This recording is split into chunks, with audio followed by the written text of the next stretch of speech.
হাজার হাজার লাখ লাখ আজকে কিছু করতে পারি না।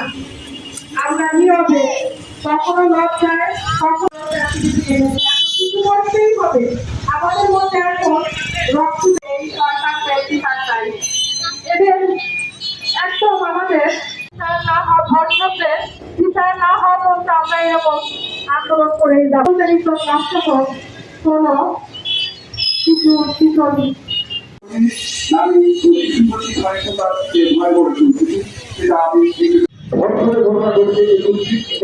ঘটনা ঘটছে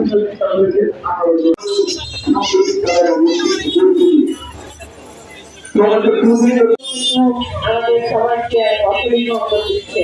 আমরা আমরা